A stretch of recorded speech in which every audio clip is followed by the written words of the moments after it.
வணக்கம் மக்களே, எல்லோரும் எப்படி இருக்கீங்க? சூப்பராக இருப்பீங்க அப்படின்னு நினைக்கிறேன். நம்ம சேனலில் பார்த்துட்ருக்க இந்த லாஸ்ட் ட்ரெயினோட பார்ட் 2 தான் இந்த வீடியோவில் பார்க்க போகிறோம். ரொம்ப ரொம்ப ரொம்ப த்ரில்லிங்காக ஹாரர் மிஸ்டீரியஸான ஒரு சூப்பரான இன்ட்ரெஸ்டிங்கான நாவல். ஹாரர் த்ரில்லர் பிடிக்கும் அப்படின்றவங்களுக்கு இது ஒரு சூப்பரான சாய்ஸ். நிறைய பேர் என்னோடய சேனலை சப்ஸ்கிரைப் பண்ணாமலே பார்த்துட்டே இருக்கீங்க. தயவு செஞ்சு அந்த மாதிரி வீடியோஸ் எல்லாம் மறக்காமல் சப்ஸ்கிரைப் பண்ணி எனக்கு சப்போர்ட் பண்ணுங்கள். அப்போ தான் இன்னும் நிறைய நாவல் நான் க்ரியேட் பண்ணணும் அப்படின்ற தாட் எனக்கு வரும். மறக்காமல் என்னோடய சேனலை சப்ஸ்கிரைப் பண்ணி கேளுங்க. இப்போ வாங்க இந்த சூப்பரான வீடியோக்குள்ளே போகலாம். ரயில் இன்னும் ஓடிக்கிட்டே தான் இருந்தது. அதோட வேகம், அதே இரும்பு சத்தம், அதே இருட்டு. ஆனால் நேரம் மட்டும் நகர்ந்த மாதிரி இல்லை. இப்போ எல்லாருக்கும் பயம் கொஞ்சம் சின்னதாக வர ஆரம்பிச்சிருந்தது. உமா நடுக்கத்தோட கேட்டா, என்னங்க இது, ரொம்ப நேரமாக ட்ரெயின் ஓடிக்கிட்டே இருக்குது, எந்த ஸ்டேஷனும் வரல, எதுவும் வரல. ஆமாம், எனக்கும் பயமாக இருக்குமா. பாக்கியா அம்மாவை பிடிச்சிக்கிட்டா. ஒன்றும் இல்லைடா. அவள் குரல் நடுங்கத்தான் செஞ்சது. இருந்தாலும் குழந்தைங்களாம் அணைச்சிக்கிட்டா. ரகு ஜன்னல் வழியாக இருட்டை தான் பார்த்துட்டு இருந்தான். ஆமாம், இப்போ என்ன பண்ணுறதுன்னு தெரியலையே. இப்போ ஒரு கல்லூரி மாணவன் வாட்சை பார்த்தான். டேய், நம்ம ஏறி கிட்டத்தட்ட 3 மணி நேரம் ஆக போகுதுடா. ஒரு அனௌன்ஸ்மெண்ட் கூட இல்லை. டேய், உன்னோட வாட்ச் முதல்ல சரியாக போகுதா? என்னோடய வாட்ச் அப்பப்போ தப்பாக தான்டா காமிக்குது. இருந்தாலும் நான் ஒரு கால்குலேஷனில் சொல்கிறேன்டா. நம்ம ஏறி கிட்டத்தட்ட 3 மணி நேரம் இருக்கும். டேய், என்னன்னே புரியலையேடா. ராஜேந்திரன் திடீர்னு எந்திரிச்சாரு. தம்பி, இங்கே வாங்க, இந்த கதவை திறந்து பார்க்கலாம். ரகு, ராஜேந்திரன், அந்த 2 திருடர்கள் 3 பேரும் இப்போ கதவு பக்கம் போனாங்க. ராஜேந்திரன் சொன்னார், இங்கே ஹேண்டில் இருக்கா பாருங்கள். திருடர்களில் ஒருத்தன் கதவை கையால் முழுக்க எட்டி நொடிச்சான். ஒரு போல்ட்டு கூட இல்லை. அபாய சங்கிலி இருக்கா பாருங்க அப்படின்னு ரகு சொன்னான். அவன் மேலே பார்த்தான், பக்கத்தில் பார்த்தான், கீழே பார்த்தான், எதுவுமே இல்லை. திருடன் மூச்சு வாங்கினான். அட கடவுளே, இது பெட்டி மாதிரியே இல்லை, ஏதோ ஜெயில் மாதிரி இருக்குது. ராஜேந்திரன் அதிர்ச்சியானார். அப்படின்னா நம்ம இதை நிறுத்த முடியாதா? யாருக்கும் அங்கே பதில் இல்லை. எல்லாருமே மெதுவாக ஒரே இடத்துல நின்னாங்க. ரகு, மீரா, அந்த 4 குடும்ப மெம்பர்ஸ், ஸ்டூடெண்ட்ஸ் 4 பேர், 2 திருடர்கள். அந்த இடம் முழுக்க மூச்சு சத்தம் மட்டும்தான் இருந்தது. வெளியில் ஏதாவது தெரியுதா பாருங்க, உமா திரும்ப கேட்டா. ஒன்றுமே தெரியல. அவர்கள் எல்லாரும் ஜன்னல் பக்கம் போனாங்க. முதல்ல ஒன்றுமே தெரியல. அதுக்கப்புறமா, டேய் அங்கே பாருடா அப்படின்னு அந்த காலேஜ் ஸ்டூடெண்ட் ஒருத்தன் அஜய் சொன்னான். என்னாச்சு? பக்கத்தில் அதே வேகத்தில் இன்னொரு ரயில். அவன் சொன்ன உடனே எல்லாருமே இப்போ அந்த ரயிலை பார்த்தாங்க. பக்கத்தில் அதே வேகத்தில் இன்னொரு ட்ரெயின். ஐயோ, இன்னொரு ட்ரெயின் போகுது. மீரா ஆச்சரியத்தோடு சொன்னான். ராஜேந்திரன் சொன்னார், அதை நல்லா பாருங்கள், அந்த ட்ரெயின் இன்னொரு ட்ரெயின் இல்லை, அது நம்மளை மாதிரியே இருக்குது, நம்ம ட்ரெயின் மாதிரியே இருக்குது. அந்த ட்ரெயினுக்குள்ளே இப்போ அவர்கள் இருந்தாங்க. அதாவது இவர்களே அங்கே இருந்தாங்க. அதே நிமிடம், அதே இடம், அதே உடைகள். கீர்த்தனா பயந்துட்டா. அது நம்மளை மாதிரியே இருக்குது. அவள் ஒரு நொடிக்கு பின்னாடி அந்த முகத்தை முழுசாக பார்த்தா. கீர்த்தனா அலர்னா. அம்மா! பாக்கியாவும் அலர்னா. அந்த நொடியில் அந்த முகம்லாம் ரொம்ப பேய் மாதிரி கொடூரமாக இருந்துச்சு. உமா பார்த்து பயந்தா. ஐயோ, இது என்னடா பேய் மாதிரி இருக்குன்னு மாணவர்கள் அலர்னாங்க. இப்போ குழந்தைங்கள உமா சமாதானப்படுத்தினா. வேண்டாம், அந்த பக்கம் யாரும் பார்க்காதீங்க, கண்ணை மூடுங்க. ரிஃப்ளெக்ஷனில் இருந்த அந்த ட்ரெயினில் அவர்களோட முகங்கள், கண்கள் ஆழமாக கருப்பாக, உதடுகள் வளைந்து சிரித்து, முகம் சிதைஞ்ச மாதிரி இருந்தது. பாக்கியா அழுதா. அம்மா, அது என்னை பார்த்து சிரிக்குதுன்னு சொன்னா. கீர்த்தனா சொன்னா, அம்மா, அது என்னை கூப்பிட்ட மாதிரி இருந்தது. உமா பாக்கியாவையும் கீர்த்தனாவையும் முழுசாக கட்டிக்கிட்டா. வேண்டாம் சொல்லலாம், பார்க்காதீங்கடா, கண்ணை மூடிக்கோங்கடா, பார்க்காதீங்கடா. மீரா கீர்த்தனாவை பிடிச்சிக்கிட்டா. பார்க்காதீங்கம்மா, அது நம்ம இல்லை, பார்க்காதீங்க. ஆனால் அவர்கள் கண்களை திருப்பவே முடியல. திருடன் இப்போ பயத்தோடு சொன்னான்.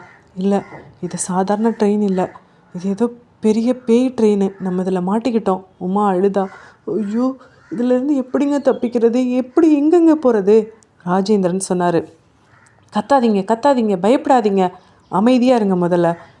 இப்போ ரகு சொன்னான். ஆமாம், முதல்ல அமைதியாக இருங்க, அப்போ தான் இங்கே என்ன நடக்குதுன்னு நம்மளால் புரிஞ்சுக்க முடியும். இப்போ ரிஃப்ளெக்ஷன் ட்ரெயினில் அவர்கள் இங்கே என்ன செய்கிறாங்களோ அதையே அங்கேயும் செஞ்சது. இங்கே பாக்கியா அழுதா, ஆனால் அங்கே பாக்கியா சிரிச்சா. அந்த பேய் முகத்தில் இருக்க பாக்கியா சிரிச்சா. இங்கே ரகு கதவை நோக்கி போனான். ஆனால் அங்கே அவனோட உருவம் மெதுவாக கையசைச்சது. மீரா அதை பார்த்து அதிர்ச்சி ஆகிட்டா. ரகு, அந்த உருவம்லாம் நம்மளை கிண்டல் பண்ணுற மாதிரி இருக்குது. அந்த அலறல்களுக்கு இடையில் ராஜேந்திரன் இப்போ தான் திடீர்னு திரும்பி பார்த்தாரு. ராஜேந்திரன் மெதுவாக சொன்னார். அவங்க எல்லோருமே இப்போ அவர் காட்டின திசையை பார்த்தாங்க. அந்த பழைய பயணிகள், வயசான தம்பதி, அந்த தனியாக உட்காந்துருந்த இளைஞர், அமைதியாக இருந்த அந்த பெண், அந்த குடும்பம்.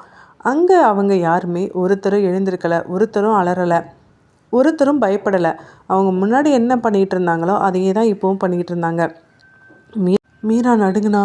ரகு, என்ன பண்ணுறாங்க அவங்க? தெரியலையே, எனக்கும் அவங்கள பார்த்தா பயமாக தான் இருக்குது.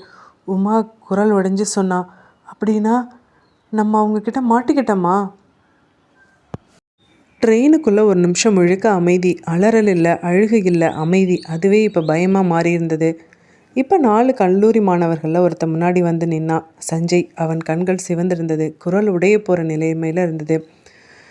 ரகுவை பார்த்து சொன்னான், அண்ணா நான் இப்போ ஒன்று சொல்கிறேன், அது உண்மைதாண்ணா. தம்பி எதுவாக இருந்தாலும் சொல்லுப்பா. அவன் திரும்ப ஒரு நொடிக்கு அந்த ஜன்னல் பக்கம் பார்த்தான். அந்த இருட்டை பார்த்தான். அந்த ரிஃப்ளெக்ஷன் ட்ரெயினை பார்த்தான்.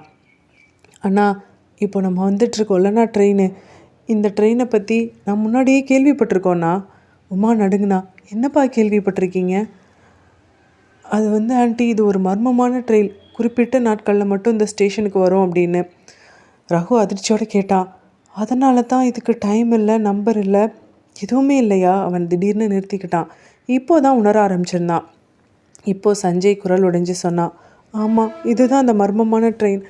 நாங்கள் அந்த வீடியோலாம் ஃபேக்குன்னு தான் நினச்சோம். அந்த வீடியோவில் இந்த மாதிரி தான் சொன்னாங்க, அந்த ட்ரெயினில் ஏறினவங்க திரும்பி வரமாட்டாங்கன்னு. உமாவும் மீராவும் அதிர்ச்சி ஆகிட்டாங்க. ஐயோ, அப்போ நம்ம திரும்பி போக முடியாதா? ராஜேந்திரன் குரலில் கனமான உறுதியோடு சொன்னார். நிதானமாக பேசுங்க. தம்பி ஒரு நிமிஷம், எல்லாத்தையும் சொல்லுப்பா. உமா கொஞ்ச நேரம் அமைதியாக இரு. அவன் என்ன சொல்ல வரான்னு முழுசாக கேட்டுக்கலாம். ஆமாம், நாங்கள் உண்மையாக ஆனால் அதை நம்பலை. ஒரு ட்ரெயின் இருக்குது, அது இந்த ஸ்டேஷனுக்கு சில டைம் வரும். அது எப்போ வருதுன்னு யாருக்கும் தெரியாது. ஆனால் எல்லா நாளும் வராது. அது ஒரு மர்மமான ட்ரெயின். அந்த ட்ரெயினில் ஏறினா அதுக்கப்புறம் அந்த ட்ரெயினில் ஏறினவங்க திரும்பி வந்ததே இல்லை அப்படின்னு சொல்கிறாங்க. இப்போ ரகு முழுக்க உடஞ்சிட்டான். ஐயோ, அப்படின்னா நம்ம இப்போ அந்த ட்ரெயினில் தானே இருக்கோம்? ஆமாண்ணா, நம்ம இப்போ அந்த ட்ரெயினில் தான் இருக்கோம் அப்படின்னு சஞ்சய் சொன்னான். மீரா ரகுவோட கையை கொஞ்சம் வலுவாக பிடிச்சிக்கிட்டா. ஐயோ, அதனால தான் இதுக்கு கதவில்லை, அபய சங்கிலி எதுவுமே இல்லையா? ஆமாம், அதனால தான் அந்த ட்ரெயின் நிற்கவே இல்லை அப்படின்னு ராஜேந்திரன் சொன்னார்.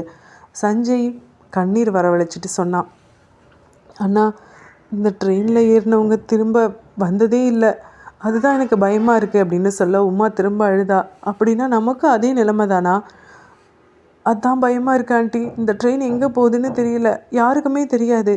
ரகு இப்போ குரலை தாழ்த்தி சொன்னான். அப்படின்னா நம்ம இப்போ ஒரு ட்ரெயின்குள்ளே இல்லை, இப்போ நம்ம ஒரு கதைக்குள்ளே இருக்கோம். அவன் சுற்றி பார்த்தான். ஆமாம், இப்போ நம்மளே அந்த கதையாகிட்டோம். அந்த வார்த்தையை யாரும் இப்போ எதிர்த்து சொல்லலை. ட்ரெயின் ஓடிக்கிட்டே இருந்தது, அதே போல் நிற்காமல் ஓடிக்கிட்டே இருந்தது. அந்த ஓட்டம் இப்போ யாருக்குமே சாதாரணமாக தோணலை. நிமிஷங்கள் மணி நேரமாக மாறி மணி நேரங்கள் நேரமே இல்லாத மாதிரி கரைந்து போயிட்டு இருந்தது. ரகு தன்னோட கைகளை இறுக்கமாக பிடிச்சிட்டு இருந்தான். உடைஞ்ச குரலில் சொன்னான், இங்கே நின்றுட்டே பயந்துட்டு இருந்தோம் அப்படின்னா நம்ம ஒவ்வொருத்தரும் ஒவ்வொரு நிமிஷத்தில் முடிஞ்சு போயிடுவோம். ராஜேந்திரன் சொன்னார். ஆமாம், ரகு சொல்கிறது உண்மைதான். பயத்துக்கு நம்ம இடம் கொடுத்தோம் அப்படின்னா இந்த ட்ரெயின் நம்மளை விழுங்கிடும். மீரா சொன்னா. அப்படின்னா நம்ம என்ன செய்யலாம்? ஏதாவது ஒரு வழி சொல்லுங்கள். உமா அழுத்தமாக சொன்னான். எதுவாக இருந்தாலும் நம்ம சேர்ந்து தான் முயற்சி பண்ணணும். சும்மா கையை கட்டிக்கிட்டு உட்கார முடியாது. இப்போது அஜய் பேச ஆரம்பித்தான். ஒரு விஷயம், நம்ம எல்லாரும் சேர்ந்து இந்த பெட்டியோட ஒரு முனையிலேருந்து முன்னாடி போக முயற்சி பண்ணலாமா? அந்த திருடன் சொன்னான். திருடங்களில் ஒருத்தன் சொன்னான், எப்படி? இந்த பெட்டியிலேருந்து வெளியில் போக ஒரு வழியும் இல்லையே. இல்லை, இந்த ட்ரெயின் முழுக்க ஒரே மாதிரி இருக்காது, ஏதாவது ஒரு இடத்துல ஏதாவது வித்தியாசம் கண்டிப்பாக இருக்கும் அப்படின்னு சஞ்சயும் உறுதியாக சொன்னான். ராஜேந்திரன் சொன்னார், ஆமாம், இவன் சொல்கிறதுல ஒன்றும் தப்பு இல்லை, ஒரே இடத்துல நம்ம நிற்காமல் முன்னாடி போய் பார்க்கலாம். மீரா சொன்னான், ஆமாம், ஆனால் நம்ம யாரும் தனித்தனியாக போகக்கூடாது, சேர்ந்தே தான் போகணும். ஆமாம், யாராவது தனியாக போனோம் அப்படின்னா திரும்ப வருவாங்கன்னு நிச்சயம் இல்லை. சரி வாங்க, எல்லாரும் ஒரே வரிசையில் முன்னாடி போகலாம். அவர்கள் மெதுவாக பெட்டியின் முன்னாடி பக்கம் நகர ஆரம்பித்தாங்க. ஒவ்வொரு அடியும் பயத்தோடு எடுத்து வச்சாங்க. இந்த தரை நடக்க நடக்க ரொம்ப குளிராக இருக்கே அப்படின்னு உமா மெதுவாக சொன்னான். ஆமாம், எனக்கும் அந்த மாதிரி தான் தெரியுது, காலடியில் நடக்க நடக்க குளிராக அதிகமாக இருக்குது, நவீன் சொன்னான். அந்த திருடன்களில் ஒருத்தன் பேர் சேது, இன்னொருத்தன் பேர் மணி. சேது சொன்னான், சத்தம் ஏதாவது கேட்குதா? என்ன சத்தம்? நம்ம காலடி இப்போ முன்னாடி இருந்த மாதிரி இல்லை, சத்தம் வேறு மாதிரி இருக்குது. இப்போ அவர்கள் முன்பெட்டிக்கு போகும் இணைப்பின் கதவின் முன்னாடி போய் நின்னாங்க. இதுதான், இங்கே தான் முதல் தடவையாக எல்லாரும் சேர்ந்து ஒரே நேரத்தில் தள்ளலாம். சரி, எல்லாரும் புஷ் கொடுக்கலாம். 1 2 3 தள்ளுனாங்க. கதவு 1 மில்லிமீட்டர் கூட அசையலை. மீரா பயத்தோடு சொன்னா. 1 இன்ச்சு கூட அசைய மாட்டேங்குது. அந்த சேது சொன்னான், இது கதவு இல்லை, ஒரு இரும்பு ராட்சசன் மாதிரி இருக்குது. ராஜேந்திரன் சொன்னார், திரும்ப ஒரு தடவை ட்ரை பண்ணலாம். திரும்ப தள்ளுனாங்க. மூச்சு தான் வாங்கினது, கை வலிச்சது, ஆனால் ஒன்றுமே நடக்கலை. இப்போ அஜய் கதவின் முன்னாடி அப்படியே உட்காந்தான். ஐயோ, நம்ம இதுலேருந்து போகவே முடியாதா? உமா சொன்னா. அப்படிலாம் பேசாதப்பா, நம்ம இன்னும் எந்த முயற்சியும் பண்ணலையே. விக்ரம் சொன்னான். எத்தனை முறை முயற்சி பண்ணாலும் இந்த ட்ரெயின் நம்மளை விடாது. அந்த சமயத்தில் ரகு திடீர்னு சொன்னான். நம்ம வந்த வழி அது இருக்குமே, அந்த வழி என்னாச்சு? மீரா சொன்னா. அப்போது நம்ம வந்த வழிக்கு திரும்பி போகலாமா? நம்ம வந்த பெட்டிக்கே போகலாமா? இப்போ அவர்கள் திரும்பி பார்த்தாங்க. அவர்கள் வந்த வழி இப்போ அங்கே இல்லை. அம்மா, நம்ம வந்த வழி. உமா சொன்னா. ஆமாம், இது நம்மளை க்ளோஸ் பண்ணிடுச்சு. நம்ம வந்த வழி எந்த வழியுமே இருக்காது இந்த ட்ரெயினில். ராஜேந்திரன் இப்போ குரல் தாழ்ந்து சொன்னார். ஆமாம், இப்போ நம்ம ஒரே திசையில் தான் போக முடியும். ஆனால் அந்த திசை வெளியில் இல்லை. ஒரு நிமிஷம் யாரும் பேசலை. அப்போது நம்மளோட முதல் முயற்சி தோல்வியா? சஞ்சய் கேட்டான். ஆமாம், இந்த ரயில் நம்மளோட முதல் முயற்சியவே அனுமதிக்கலை. அப்படின்னா நமக்கு அடுத்த முயற்சின்னு ஏதாவது இருக்கா என்ன? இருக்கும், கண்டிப்பாக ஏதாவது முயற்சி இருக்கணும். இப்போது ராஜேந்திரன் பேசினபடியே பழைய பயணிகள் பக்கம் திரும்பி பார்த்தாரு. நம்ம தவறான வழியில் முயற்சி பண்ணிகிட்ருக்கோன்னு நினைக்கிறேன். ரகு பயத்தோடு சொன்னான். அப்படின்னா சரியான வழி எது? அந்த கேள்வி ரயிலுக்குள்ளே கனமாக ஒழிக்க தொடங்கினது. இப்போது அந்த ட்ரெயின்குள்ளே மனுஷங்களோட நம்பிக்கை மட்டும்தான் மெதுவாக செத்து போயிட்டு இருந்தது. ரகு ஜன்னல் பக்கம் நின்னான். அவன் கண்ணாடியில் தன்னோட முகத்தை பார்த்தான். அதே முகம், ஆனால் கண்ணில் சோர்வு. ரகு மெதுவாக சொன்னான். நம்ம இன்னொரு முறை முயற்சி பண்ணி பார்க்கலாமா? எத்தனை முறை ரகு, எத்தனை முறை முயற்சி பண்ணுறோம்? இல்லை, இந்த முயற்சி நம்ம உயிருக்கானது, ராஜேந்திரன் சொன்னார். ஆமாம், கடைசியாக எல்லாரும் சேர்ந்து ஒன்றா அப்படின்னு சொல்ல, இப்போது மணி அந்த பக்கம் பார்த்து கத்துனா. இங்கே பாருங்கள், எல்லாரும் அங்கே பாருங்கள். அவன் விரல் ஜன்னல் கண்ணாடியை சுட்டுனது. அந்த இருட்டுக்குள்ளே அந்த ரிஃப்ளெக்ஷன் ட்ரெயின் இப்போ திரும்ப வந்தது. அதே பெட்டி, அதே சீட்டு, அதே அமைப்பு. ஐயோ, திரும்ப அந்த ரிஃப்ளெக்ஷன் ட்ரெயின் வந்துருச்சா? உமா நடுங்கினா.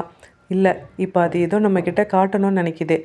அந்த ரிஃப்ளெக்ஷன் ட்ரெயினுக்குள்ளே அவங்கள போல இருந்த அந்த உருவங்கள் இப்போது இவர்களை பார்த்தது. ரகு திரும்பி பெட்டியோட இணைப்பு கதவுக்கு ஓடுனான். இப்போது இதை தள்ளுங்க அப்படின்னு சொன்னான். அவர்கள் தள்ளினாங்க. அதே நேரத்தில் ரிஃப்ளெக்ஷன் ட்ரெயினில் அவர்களைப் போலவே இருந்த உருவங்களும் அதே போல் கதவை தள்ளினது. மீரா அதை பார்த்து அதிர்ச்சி ஆயிட்டான். அந்த உருவங்களும் நம்மளை மாதிரியே செய்யுதுங்க. கதவு 2 ரயில்கள்லேயும் ஒரே நேரத்தில் அசையவே இல்லை. இப்போது அஜய் அந்த கதவின் முன்னாடி உட்காந்தான். ரிஃப்ளெக்ஷன் ட்ரெயினில் அதே மாதிரி அந்த உருவமும் உட்காந்தவது. அஜய் அழுதான். இல்லை, நம்ம தோல்வி அடைஞ்சிட்டோம் அப்படின்னு சொன்னான். ரிஃப்ளெக்ஷன் ட்ரெயினில் அந்த உருவம், அஜய் போல இருந்த அந்த உருவம் தலை உயர்த்தி சிரித்தது. மீரா பார்த்தா. இந்த ஜன்னலை உடைக்கலாமே. ரகு ஒரு இரும்பு கம்பியை எடுத்தான். ரிஃப்ளெக்ஷன் ட்ரெயினில் அதே மாதிரி ரகு போல இருந்த அந்த உருவமும் அந்த இரும்பு கம்பியை எடுத்தது. அதே நேரம் அதே செயல். 2 பேரும் ஒரே விதத்தில் அந்த ஜன்னலை அடித்தாங்க. சட்டுன்னு அடித்தாங்க. 2 ரயில்கள்லேயும் ஜன்னல் ஒரே மாதிரி சத்தம் கொடுத்தது. ஆனால் என்ன, உடையவே இல்லை.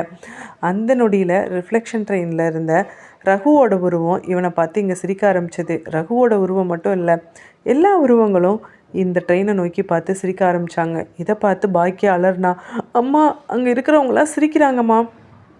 உமா அழுதுகையோடு சொன்னா. நம்ம தோல்வியெல்லாம் அவங்களுக்கு விளையாட்டு போல. ராஜேந்திரன் மெதுவாக பேசினார். நம்ம என்ன செய்ய நினைக்கிறோமோ அது அங்கே முன்னாடியே நடக்குது. அதனால தான் எல்லா முயற்சியும் முன்னாடியே தோல்வி அடையுது. இப்போது சஞ்சய் குரல் உடைஞ்சு சொன்னான். அப்படின்னா நம்மளோட முயற்சி எப்போவுமே தாமதமாக தான் நடக்குதா? இப்போது சேது திடீர்னு பெட்டியோட மறுபுறம் ஓடுனான். ரிஃப்ளெக்ஷன் ட்ரெயின்லையும் அதே மாதிரி அந்த உருவம் ஓடுனது. 2 பேரும் ஒரே இடத்துல நின்னாங்க. சேது அதிர்ச்சி ஆயிட்டான். நான் அப்படியே நிற்கிறேன், நகரவே இல்லை. ஆனால் ரிஃப்ளெக்ஷன் ட்ரெயினில் அந்த உருவங்கள் இப்போ முழு முகத்தோடு சிரித்தது. அந்த சிரிப்பு குரல் இல்லை, ஒலி இல்லை, ஆனால் மூளையை கிழிக்கிற மாதிரி ஒரு சத்தம். மீரா அழுதா. நம்ம இதிலிருந்து தப்பிக்கவே முடியாதா? ராஜேந்திரன் சொன்னார். முடியும், ஆனால் அது நம்ம முயற்சியால் இல்லை. அந்த வார்த்தை எல்லாரையும் அமைதியாக்குனது. இப்போது புது பயணிகள் எல்லாருக்கும் ஒரு விஷயம் தெளிவாக புரிஞ்சிருந்தது. அவங்க என்ன செஞ்சாலும் அது அங்கே ரிஃப்ளெக்ஷன் ட்ரெயினில் முன்னாடியே நடக்குது. அப்படின்னா நம்ம என்ன பண்ணலாம்? ரகு அந்த ஜன்னலின் முன்னாடி நின்றுட்டு இருந்தான். அந்த ரிஃப்ளெக்ஷன் ட்ரெயினை நேராக பார்த்தான். அங்கே இருந்த உருவமும் இப்போ அவனை பார்த்தது. ரகு சொன்னான். நம்ம செய்கிற ஒவ்வொரு விஷயமும் அவங்க முன்னாடியே தெரிஞ்சு செய்கிறாங்க அப்படின்னா நம்ம வேறு ஏதாவது செய்யணும். வேறு ஏதாவதா? என்ன வேறு ஏதாவது? அந்த பேய்ங்களுக்கு தான் நம்ம நினைக்கிறது முன்னாடியே தெரிஞ்சிருதே. ராஜேந்திரன் சொன்னான். ஒரு நிமிஷம், நம்ம யோசிக்கணும். இந்த ரிஃப்ளெக்ஷன் எதன் அடிப்படையில் வேலை செய்யுதுன்னு யோசிக்கணும். இப்போது அஜய் மெதுவாக முன் வந்தான். ஒரு விஷயம் சொல்கிறேன், ஆனால் யாரும் சிரிக்காதீங்க. சொல்லு. இப்போ எந்த யோசனையும் சிரிக்கிறதுக்கு கிடையாது. நம்ம எதையாவது யோசிக்காமல் சடனாக பண்ணலாமா?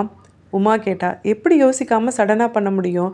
நம்ம மனசில் தோன்றதுக்கு முன்னாடியே நம்ம உடம்பு செய்கிற மாதிரி ரகு தலையாட்டினான். இல்லை, நம்ம செய்கிற செயல் மட்டும் இல்லை, நம்ம உடம்பு நகர்றது கூட அங்கே முன்னாடியே நடக்குது. ரிஃப்ளெக்ஷன் ட்ரெயினில் அதே உருவம் இவங்கள பார்த்து தலையாட்டினது. அஜய் உடைந்த குரலில் சொன்னான்.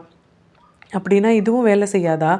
மீரா கண்களை மூடிக்கிட்டா. ஒரு விஷயம், நம்ம செயலை அவங்க காப்பி பண்ணுறாங்க, ஆனால் நம்ம மனசுக்குள்ளே நினைக்கிறதையும் அவங்க நோட் பண்ணுறாங்கல்ல. ஆமாம்.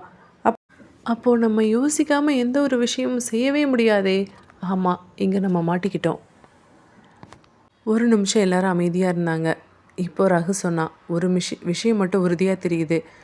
நம்ம தெரிஞ்ச வழியில் தப்பிக்க முடியாதுன்னு நினைக்கிறேன். அப்படின்னா தெரியாத வழி ஏதாவது இருக்கா என்ன? ஆமாம், அவங்களுக்கு தெரியாத ஏதாவது ஒரு வழி இருக்கும். அதை நம்ம தான் கண்டுபிடிக்கணும். அதே நேரத்தில் ரிஃப்ளெக்ஷன் ட்ரெயினில் இருந்த உருவங்கள் இன்னும் சிரிச்சுக்கிட்டே இருந்தது. உமா சொன்னா, அதுங்க நம்ம யோசனையை கூட கேட்டுட்டு சிரிக்கிற மாதிரி இருக்குது. அதனால தான் நம்ம அடுத்த முயற்சி நம்ம யோசனை மாதிரி இருக்கக்கூடாது. எல்லாரும் சில நிமிடங்கள் அமைதியாக இருந்தாங்க. ரகு கண்களை மூடிக்கிட்டு இருந்தான். யோசிக்காமல் இருக்க முடியல. அப்படின்னா நம்ம என்ன பண்ணலாம்? மணி கசப்பாக சிரிச்சுக்கிட்டே சொன்னான். மனுஷங்க யோசிக்காமல் இருக்க முடியுமா என்ன? இப்போ ராஜேந்திரன் அவரோட மூளையில் பல விஷயங்களை ஒரே சமயத்தில் யோசித்தார். ஆனால் எதையுமே அவர் வெளியில் காமிக்கலை. ஆனால் அந்த ரிஃப்ளெக்ஷன் ட்ரெயினில் அந்த உருவம் இவர் எத்தனை விஷயங்கள் நினச்சாரோ அத்தனை விஷயங்களையும் செயல்படுத்த ஆரம்பிச்சது. ராஜேந்திரன் அதிர்ச்சி ஆகிட்டார். நான் இப்போ ஒரு பிளான் பண்ணேன். என் மனசுக்குள்ளே 4-5 விஷயத்த ஒரே தடவை யோசித்தேன். ஆனால் அந்த 4-5 விஷயத்தையும் அந்த ரிஃப்ளெக்ஷன் ட்ரெயினில் இருக்க என்னோடய உருவம் செய்யுது. அப்போ இவங்கள்ட்ட நம்ம என்ன தான் பண்ணுறது? ரகு சொன்னால், நம்மளோட மூளை தான் அந்த பேய்ங்களுக்கு மேப்பு. மீரா தலையை பிடிச்சிக்கிட்டா. அட கடவுளே, நம்ம மூளை வேலை செய்கிறதுனால தான் நம்ம இங்கே சிக்கியிருக்கோமா? என்ன ஒரு கொடுமை. அப்போ நம்ம யோசிக்காமல் இருக்கணுமா? அது எப்படி சாத்தியமாகும்? அந்த கேள்விக்கு யாருக்குமே பதில் இல்லை. இப்போது நவீன் பயமாக நினச்சான். இப்போ என்ன நடக்க போகுதுன்னு அவனுக்கு ஒரு பய உணர்வு. ரிஃப்ளெக்ஷன் ட்ரெயினில் நவீனோட உருவம் பயமுறுத்துகிற மாதிரி முன்னாடி நகர்ந்தது. நவீன் அலர்னான். இப்போது நான் பயப்படுறது ஒரு உணர்வாக மட்டும்தான் இருந்துச்சு. ஆமாம், பயம் கூட அவங்களுக்கு ஒரு சிக்னல் தான். கீர்த்தனா மெதுவாக பேசினா. ஆனால் ஒரு விஷயம், யோசனை உருவாகிறதுக்கு முன்னாடி ஒரு நொடிக்கு நம்ம மனசு வெறுமையாக இருக்கும்ல, அந்த வார்த்தை எல்லாரையும் முழுசாக அமைதியாக்குனது. ஆமாம், ஒரு யோசனை பிறக்கிறதுக்கு முன்னாடி ஒரு மைக்ரோ சைலன்ஸ் இருக்கும். அந்த சைலன்ஸ் நம்ம கட்டுப்பாட்டில் இருக்காது. அதனால தான் அவங்க இது வரைக்கும் எல்லாத்தையும் ஜெயிச்சுக்கிட்டு இருக்காங்க. அந்த நொடியில் ரிஃப்ளெக்ஷன் ட்ரெயினில் அந்த உருவங்கள் இப்போ சிரிப்பை நிறுத்தினது. ஒரே நேரத்தில் நேராக இவர்களை பார்த்தது. சேது நடுங்கினா. அவங்க நம்ம இதை புரிஞ்சுக்கிட்டோம் அப்படின்னு தெரிஞ்சுக்கிட்டாங்க. அதனால தான் இனிமேல் இது மூளை போராட்டம். யோசிக்க முடியாதவன் தான் இங்கே உயிரோடு இருப்பான். ராஜேந்திரன் சொன்னார். ஆனால் அது பாசிபிளா?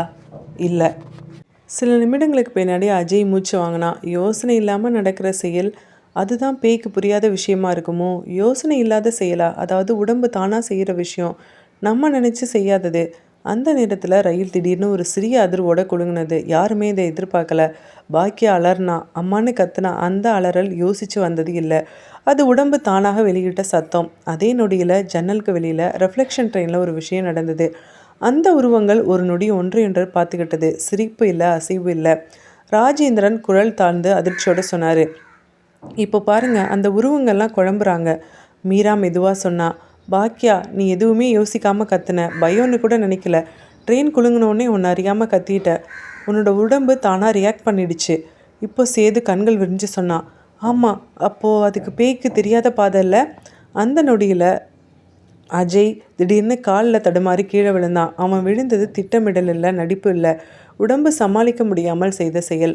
அதே நொடியில் ரிஃப்ளெக்ஷன் ட்ரெயினில் அந்த உருவம் கீழே விழவே இல்லை. அது நிற்க முயற்சி பண்ணி ஒரு நொடி தாமதமானது. ரகு மூச்சு வாங்கினான். இதான் நம்ம தேடுற பிளவு. ராஜேந்திரன் மிக ஆழமான குரலில் சொன்னார். யோசனை பேய்க்கு உணவு, ஆனால் ரிஃப்ளெக்ஷன் அது பேய்க்கு பசி. உமா அழுதுகிட்டே சொன்னா. நம்ம யோசிக்காமல் உயிரோடு இருக்க முடியுமா என்ன? யோசிக்காமல் இல்லை, யோசனைக்கு முன்னாடி நடக்கணும். உடம்பு முதல்ல, அதுக்கப்புறம் மூளை. அதே நேரத்தில் ரிஃப்ளெக்ஷன் ட்ரெயினில் அந்த உருவங்கள் மறுபடியும் சிரிக்க முயற்சி பண்ணினது. ஆனால் அந்த முன்னாடி போல் உறுதியாக இல்லை. ரகு மிக மெதுவாக தீர்மானத்தோடு சொன்னான். இனிமேல் நம்ம பிளான் பண்ணக்கூடாது, நம்ம யோசிக்கக்கூடாது, நம்ம உடம்பை நம்பணும். ரயில் இன்னும் ஓடிக்கிட்டே இருந்தது. ஆனால் முதல் முறையாக அந்த பேய் இவங்களை முழுசாக கட்டுப்பாட்டில் வைக்க முடியலை. பேய் இப்போது கற்றுக்கொண்டது. ராஜேந்திரன் மிக மெதுவாக எச்சரிக்கையோடு சொன்னார். அவங்க இப்போது நம்ம புதிய விதியை புரிஞ்சுக்கிட்டாங்க. யோசனை அவங்களோட விளையாட்டு, ரிஃப்ளெக்ஷன் அவங்களுக்கு குழப்பம். ரகு அதிர்ச்சியோட சுற்றி பார்த்து சொன்னான். அப்படின்னா இப்போ அவங்க என்ன பண்ணுவாங்க? மீரா உடைஞ்ச குரலில் சொன்னா. நம்ம கற்றுக்கிட்டதை அவங்க விடுவாங்களா என்ன? அந்த நொடியில் ரிஃப்ளெக்ஷன் ட்ரெயினில் அந்த உருவங்கள் ஒன்றுக்கொன்று நெருங்கின. அவங்க சிரிக்கலை, அவங்க கத்தலை, அவங்க அசையவே இல்லை. அவங்களும் அங்கே யோசிச்சுட்டு இருந்தாங்க. அஜய் மெதுவாக கத்துனான். பேய்ங்க சிரிச்சாலே பயமாக இருக்குது, ஆனால் அது யோசனை வேற பண்ணிக்கிட்டு இருக்கே. பேய் யோசிச்சிச்சுன்னா நம்ம கதை முடிஞ்சுது. கீர்த்தனா மெதுவாக பாக்கியாவோட கையை பிடிச்சா. 2 பேரும் பயத்தில் இருந்தாங்க. உமா பார்த்தா. ஒன்றும் பயப்படாதீங்கம்மா, மனசுக்குள்ளே நினச்சா. கடவுளே, என்னோட குழந்தைங்கள மட்டும் விட்டுரு. அந்த நிமிஷம் ரிஃப்ளெக்ஷன் ட்ரெயினில் ஒரு உருவம் முன்னாடி வந்தது. அது அஜயோட பிரதிபலிப்பு. இப்போது அஜய் அது வரைக்கும் கொஞ்சம் தைரியமாக தான் இருந்தான். ஐயோ, நம்ம கண்டுபிடிச்சிட்டோம்ல, அதனால் அதுக்கு ஏதோ கோபமாக இருக்குமோ தெரியல, என்ன பண்ணுதுன்னு பார்ப்போம். ராஜேந்திரன் சொன்னார். பேசாமல் இருங்க, நம்பிக்கை கூட எங்கள் ஆயுதம்தான். இப்போ அஜய் சிரிக்க முயற்சி பண்ணான். அண்ணா, ஆனால் இப்போ வரைக்கும் நம்ம சாகலையே. ஆமாம் தம்பி, அதுவே ஒரு நம்பிக்கை தானே. அந்த வார்த்தை முழுசாக முடிகிறதுக்குள்ளே ரிஃப்ளெக்ஷன் ட்ரெயினில் அந்த உருவம் மெதுவாக சிரித்தது. அந்த சிரிப்பு முன்னாடி பார்த்த எந்த சிரிப்பையும் விட ரொம்ப கொடூரமாக இருந்தது. இப்போ அந்த உருவம் அவனுடைய எதிர்காலத்தை காட்டினது. அதை பார்த்து அஜய் அதிர்ச்சி ஆயிட்டான். என்னது இது, என்னது இது? அவன் தப்பிச்சு போகிற மாதிரி ஒரு காட்சி, அவன் வீட்டுக்கு போகிற மாதிரி, அம்மா கதவை திறக்கிற மாதிரி, அவன் சிரித்த மாதிரி. இப்போது அஜய் கண்ணீர் வரவழைச்சான். இதெல்லாம் நிஜமா, இதெல்லாம் நிஜமா நடக்குமா? ரகு அலர்னா.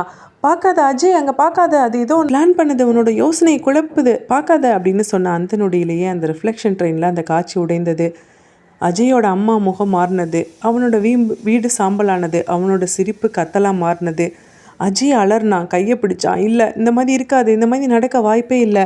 மீரா அவனை பார்த்து அழுதா. அஜய், பார்க்காத, நீ அதை பார்க்காத, உன் கண்ணை முடிக்கோ.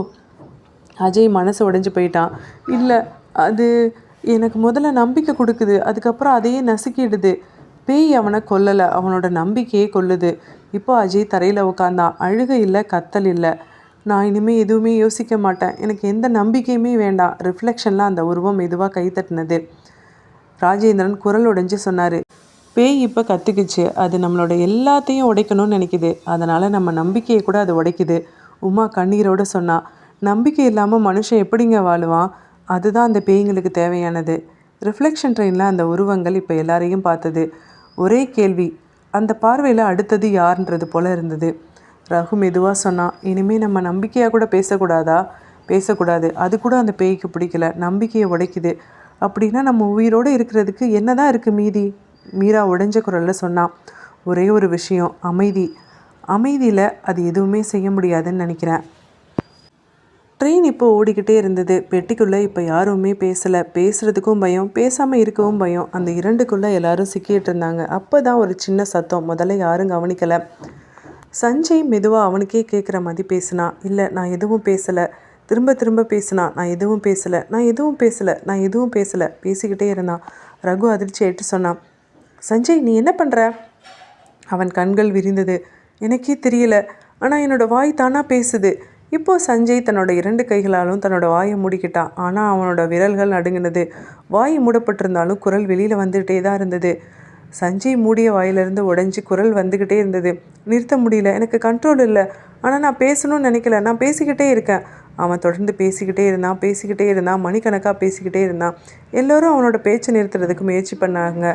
அவனோட கண்கள்லேருந்து கண்ணீர் வடிந்தது. ஆனால் அவன் பேசிக்கிட்டே இருந்தான். மீரா அலர்னான். ஐயோ, இவன் எப்படியாவது காப்பாற்றுங்க, நிறுத்துங்க, அவன் பேசுகிறத நிறுத்துங்க. ராஜேந்திரன் உடைஞ்ச குரலில் சொன்னாது. இல்லைம்மா, நிறுத்த முடியாதுமா, இது அந்த பேய்ங்களோட விளையாட்டு. அந்த நொடியில் ரிஃப்ளெக்ஷன் ட்ரெயினில் ஒரு விஷயம் நடந்தது. அந்த மாணவனோட உருவம் அங்கே கைத்தட்டி சிரிச்சுக்கிட்டு இருந்தது. அதாவது சஞ்சயோட உருவம் அங்கே கைத்தட்டி நின்று சிரிச்சிட்டு இருந்தது. அந்த சிரிப்பு குரல் இல்லை, சத்தம் இல்லை, ஆனால் மூளையை கிழிக்கிற மாதிரி கொடூரமான சிரிப்பு. பாக்கியா அலர்னா. அம்மா, அங்கே இருக்கிற பேய் சிரிக்குதுமா, நம்மளை பார்த்து சிரிக்குது. உமா அழுதா. ஆமாம், அதுதான் அதுக்கு விளையாட்டு. ராஜேந்திரன் கனமான குரலில் சொன்னார். ஆமாம், இப்போது பேய் அடுத்த விளையாட்டை ஆரம்பிச்சிருச்சு. இப்போது சஞ்சய் முன்னாடி நடந்து வந்தான். யாரையும் பார்க்கல, யாரையும் கேட்கல. தொடர்ந்து பேசிக்கிட்டே இருந்தான். நான் பயப்படுறேன், நான் தப்பிக்க நினச்சேன், நான் வீட்டுக்கு போகணும், நான் இறக்க விரும்பலை. அவன் சொன்ன ஒவ்வொரு வாக்கியமும் அவனோட நம்பிக்கையை சார்ந்திருந்தது. அவனே இப்போ அதை உடைச்சிக்கிட்டு இருந்தான். ரகு கத்துனா. கடவுளே, இதுக்கு வேறு வழியே இல்லையா? அவன் பேசிக்கிட்டே இருந்தான். ரிஃப்ளெக்ஷன் ட்ரெயினில் அந்த உருவங்கள் ஒன்றா சேர்ந்தது. எல்லாரும் இப்போ சஞ்சயை பார்த்து ஒரே நேரத்தில் சிரித்தது. அந்த சிரிப்பு மகிழ்ச்சி இல்லை, கோபம் இல்லை. ஆனால் இப்போ அந்த பேய்ங்களுக்கு ஒரு கொடூரமான திருப்தி இருந்தது. சேது பார்த்து நடுங்கினா. அந்த பேய்ங்க நம்ம மனசையே விழுங்குதுங்க. அந்த நொடியில் ரிஃப்ளெக்ஷன் ட்ரெயினில் சேதுவோட உருவம் திடீர்னு ஓட ஆரம்பிச்சது. அவன் ஓடுனான், பைத்தியமாக ஓடுனான். ஆனால் உண்மையான ட்ரெயினில் அந்த சேது அசையவே இல்லை. சேது கத்துனா, ஐயோ நான் ஓடணும் கூட நினைக்கவே இல்லையே. அதே சமயத்தில் ரிஃப்ளெக்ஷன் ட்ரெயினில் அந்த உருவம், சேதுவோட உருவம் இரும்பு கதவுகளுக்கு முன்னாடி போய் நின்னது. முட்டிக்கிட்டே இருந்தது. டம்மு டம்முன்னு முட்டினது. முட்டிக்கிட்டே சிரிச்சுக்கிட்டே தலையை மோதிக்கிட்டு இருந்தது. மீரா அலர்னா, ஐயோ சேது கண்ட்ரோலில் இரு, அது ஏதோ பண்ண பார்க்குது. ராஜேந்திரன் சொன்னார். ஆமாம், இதுதான் பேயோட அடுத்த விளையாட்டு. சில நொடிகள் கழித்து உண்மையான ட்ரெயினில் சேது திடீர்னு தலையை பிடிச்சிக்கிட்டான். ஐயோ என் தலை வலிக்குதே, அவன் தலை வலிக்குதே சொல்லிக்கிட்டே இவன் இப்போ போய் இரும்பு கதவில் தன்னோட தலையை சுவரில் மோதிக்கிட்டான். டம்மு டம்மு டம்முன்னு மோதிக்கிட்டான். இதை பார்த்து உமா, பாக்கியா, கீர்த்தனா எல்லாரும் அலர்னாங்க. ஐயோ கடவுளே, இவனை பிடிச்சி இழுங்க. எல்லாரும் அவனை பிடிச்சி இழுத்தாங்க. ஆனால் யாராலையும் அவனை அசைக்க கூட முடியலை. இவங்களால் எதுவுமே செய்ய முடியலை. முயற்சி தோல்வி அடைஞ்சது. மீரா நடுங்கினா. அப்படின்னா இதோட முடிவு என்ன இருக்கும்? பேய் நம்மளை வச்சு உடச்சி விளையாடுது. அதுக்கப்புறம் நம்மளோட உயிரை எடுக்கிறது தான் அதோட பிளானாக இருக்கும். இந்த ரயிலில் மரணம் வேகமாக வராது, அது விளையாடி வரும் அப்படின்னு புரிஞ்சுக்கிட்டாங்க. இரும்பு கதவுகளில் முட்டிகிட்டு இருந்த சேது கொஞ்ச நேரத்தில் தானாக மயக்கமடைந்து விழுந்தான். ரயில் இன்னும் ஓடிக்கிட்டே இருந்தது. இந்த முறை அது ஓடுற சத்தம் கொஞ்சம் அதிகமாக கேட்டது. அது வேகமாக ஓடுறதுனால இல்லை, அது உள்ளே இருக்கிற மனுஷங்களோட பயம் அந்த இரும்புக்குள்ளே மோதுறதுனால. அந்த நொடியில் ஜன்னல் பக்கம் இருந்து ஒரு அசைவு. இப்போது விக்ரம் பார்த்தான். எல்லோரும் அங்கே பாருங்கள் அப்படின்னு சொல்ல இப்போ ரிஃப்ளெக்ஷன் ட்ரெயினை பார்த்தாங்க. அங்கே மணியோட உருவமும் விக்ரமோட உருவமும் ஒருத்தர் பிடிச்சிக்கிட்டு கொடூரமாக சண்டை போட்டுட்டு இருந்தாங்க. முகத்தில் ரத்தம், கண்களில் வெறி, வாயிலிருந்து கத்தல், உடம்பு முழுக்க கட்டுப்பாடு இல்லாத அசைவு. கத்திக்கிட்டே இருந்த சஞ்சயும் ஒரு கட்டத்தில் மயக்கம் போட்டு விழுந்திருந்தான். உமா இதை பார்த்து அலர்னா. ஐயோ இப்போ அடுத்து இங்கே தான் நடக்க போதா? ராஜேந்திரன் கண்கள் விரிஞ்சு சொன்னார். ஆமாம், அவங்க ஏதோ பிளான் பண்ணுதுங்க பேய். 2 பேரையும் பிடிச்சி வைங்க, தனித்தனியாக பிடிச்சிக்கலாம். நம்ம ஒரு 2 டீமாக சேர்ந்து விக்ரமையும் மணியையும் பிடிச்சிக்கலாம். ஆமாம், அது போல தான் செய்யுங்கன்னு விக்ரமும் மணியும் கூட அலர்னாங்க. அந்த நொடியில் ரிஃப்ளெக்ஷன் ட்ரெயினில் இருந்த அந்த உருவங்களும் ஒருத்தர் பிடிச்சிக்கிட்டது போல் நடித்தது. அங்கே அந்த ரிஃப்ளெக்ஷன் ட்ரெயினில் இருந்த பேய்களோட முகத்தில் ஒரே சிரிப்பு. உமா பார்த்து நடுங்கினா. இப்போ என்ன பண்ண போதுங்கன்னு தெரியலையே. இல்லை, அவங்க நம்ம நம்பிக்கையை மோக் பண்ணுறாங்க. சில நொடிகள் எதுவுமே நடக்கலை. இப்போது இவங்களுக்கு ஒன்று புரிஞ்சுது. முன்னாடி இவங்க யோசிக்கிறதுக்கு முன்னாடியே பேய்கள் அந்த விஷயத்தை செயல்படுத்த ஆரம்பிச்சிருந்தது. இப்போ இவங்க எதுவுமே யோசிக்காமல் இருக்கிறப்போ அதுங்களா எதிர்காலத்தை காமிச்சிட்டு இது பாதி தான் நடக்க போகுதுன்னு இவங்கக்கிட்ட ஒரு எதிர்காலத்தை காமிச்சிட்டு அது போலவே செய்ய ஆரம்பிச்சிருந்தது. இந்த விளையாட்டு இவர்களுக்கு இன்னும் பயத்தை கொடுத்துருந்தது. இப்போ பேய்களோட விளையாட்டு இதுதான். எதிர்காலம் முன்னாடியே காட்டப்படுது. அதை தடுக்க முடியுமா அப்படின்றதான் அதோட விளையாட்டாக இருந்தது. கீழே விழுந்து கிடந்த சஞ்சயை பார்த்து மற்ற 3 நண்பர்களும் அழுதாங்க. எங்களால் தான் இவனுக்கு இந்த பிரச்சனை, பேசாமல் நாங்கள் ஹாஸ்டல்லே இருந்திருக்கலாம், வீடியோ எடுக்கணும் அது இதுன்னு கூப்பிட்டு வந்து இப்போ எங்களோட நண்பனை சுயநினைவு இல்லாமல் ஆக்கிட்டோம். இவன் உயிரோட திரும்ப வருவானான்னு தெரியல. அந்த நொடி சஞ்சயோட மூச்சு காற்று மட்டும் வந்து கொண்டிருந்தது. அவன் முகத்தில் எந்த ஒரு அசைவும் இல்லை. அதே போல் மணியும் சேதுவோட பக்கத்தில் போய் நின்று அழுதுட்டு இருந்தான். எல்லாரையும் இவங்களை தேற்றும் விதமாக பக்கத்தில் உட்காந்துருந்தாங்க. அவர் மணி சேதுவை பார்த்து சொன்னான், நாங்கள் திருடங்க தான், ஆனால் எங்களுக்கு இந்த மாதிரி ஒரு முடிவு வேணான்னு அழுதான். அதை பார்க்குறப்ப எல்லாரோட கண்கள்லையும் கண்ணீர் வந்தது. மீரா அழுதா. நண்பர்கள் 3 பேரும் சஞ்சயை பார்த்து அழுக ஆரம்பிச்சிருந்தாங்க. அந்த நொடியில் ரிஃப்ளெக்ஷன் ட்ரெயினில் அந்த உருவங்கள் மெதுவாக 2 காட்சிகளையும் மாறி மாறி இப்போ காட்ட ஆரம்பிச்சது. ஒரு நொடி மரணம், இன்னொரு நொடி மாற்றம். ராஜேந்திரன் இப்போ அதிர்ச்சியோடு சொன்னார். இப்போ அது நேரத்தை சுருக்குது. என்னங்க, என்ன சொல்லுது? அது என்ன காமிக்குது? ஆமாம், நம்ம முடிவு எடுக்கலைன்னா அது நமக்கான முடிவை அது எடுக்கும். ட்ரெயின் ஓடிக்கிட்டே இருந்தது. இப்போ பயம் இல்லை, ஒரு கோபம் இல்லை, ஒரு தேர்வு மட்டும்.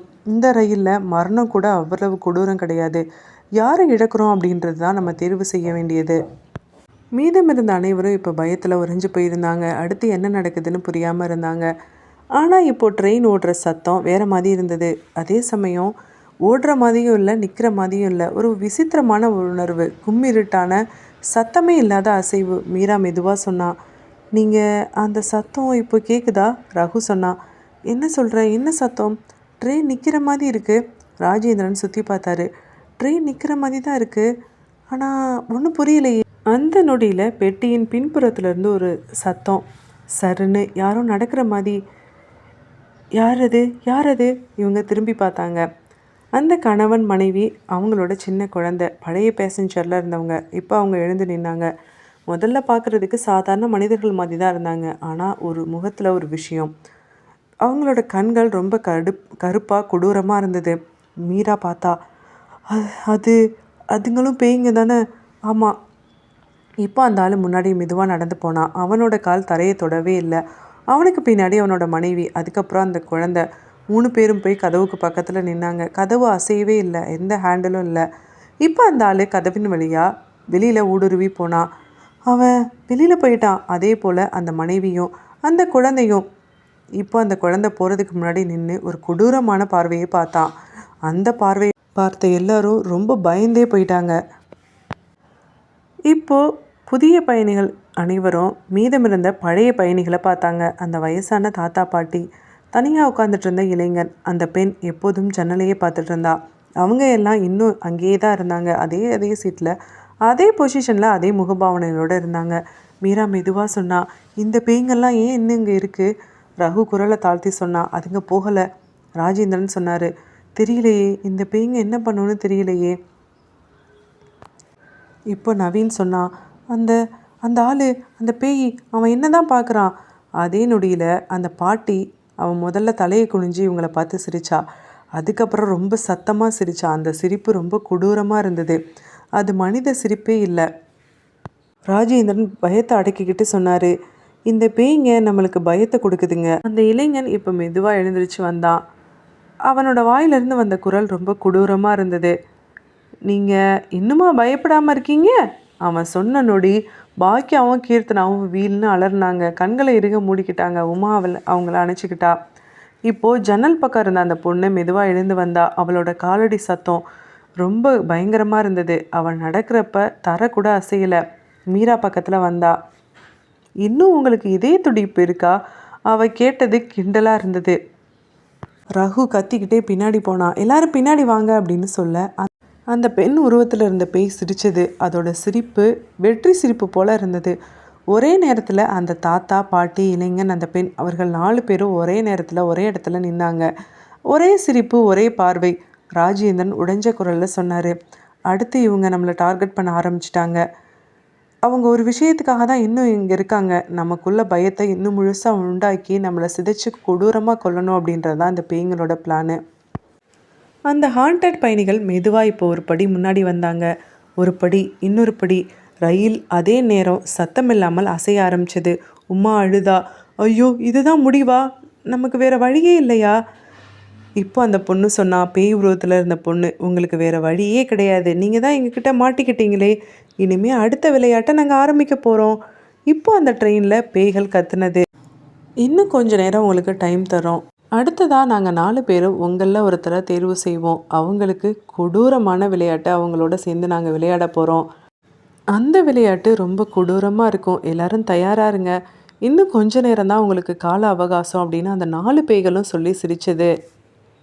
அதற்கப்புறமா அந்த ஹாண்டட் பயணிகள் மெதுவாக திரும்பி அவங்கவுங்க சீட்டில் போய் உட்காந்துருச்சுங்க. அந்த பேய்கள்லாம் திரும்ப அந்த சீட்டில் உட்காந்து எதுவுமே நடக்காத மாதிரி அமைதியாக இயல்பாக உட்காந்துட்டு இருந்தது.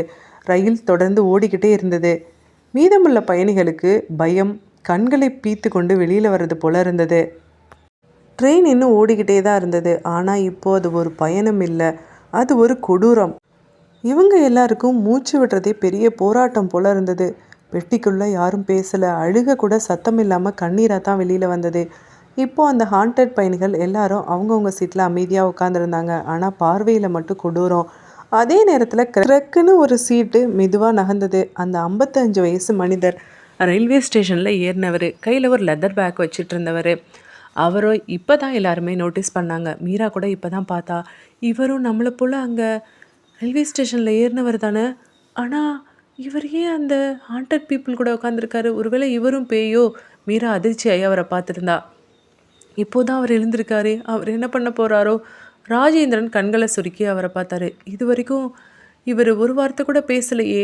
இப்போ அந்த மனிதர் கனமான தெளிவான குரலில் பேசினார். யாரும் பயப்படாதீங்க. அந்த குரல் பேய் குரல் இல்லை, மனுஷ குரலும் இல்லை, ஒரு மிரட்டல் குரலாக இருந்தது. அதுதான் அதிக பயத்தை கொடுத்தது. உமா சொன்னா, இதுவும் பேய் தானே? ஆமாம், ஆனால் என்னன்னு தெரியலையே. இப்போது அந்த மனிதர் இவர்களை பார்த்தாரு. இந்த ட்ரெயினில் இருந்து அப்படின்னு அவர் அந்த வார்த்தையை மெதுவாக இழுத்தாரு. எல்லாரோட மூச்சும் நின்னது. இந்த ட்ரெயினில் இருந்து இறங்குறதுக்கு ஒரு வாய்ப்பு இருக்குது. இப்போது எல்லாரோட கண்கள்லையும் கண்ணீர் வழிந்தது. உமா கண்களில் கண்ணீர் வழியே சொன்னா, உண்மையாக தான் நீங்கள் சொல்கிறீங்களா? நாங்கள் போக முடியுமா? எப்படி எப்படி போக முடியும்? இப்போ அந்த மனிதர் மெதுவாக கையை உயர்த்தினார். நான் சொல்கிறத அமைதியாக கேளுங்க. ஆனால் அந்த ஒரு வார்த்தை பெட்டிக்குள்ளே திரும்ப அமைதியை கொண்டு வந்தது. அந்த வாய்ப்பு எல்லாருக்கும் கிடையாது. இப்போது மீரா நடுங்குனா. அப்படின்னா யாருக்கு? சில பேருக்கு தான் அந்த வாய்ப்பு இருக்குது. இப்போது அஜய் கேட்டான், என்ன என்ன வாய்ப்பு, என்ன விதி? ப்ளீஸ் தயவு செஞ்சு எங்களுக்கு சொல்லுங்களேன். இப்போது அவர் சின்ன சிரிப்பு சிரித்தார்.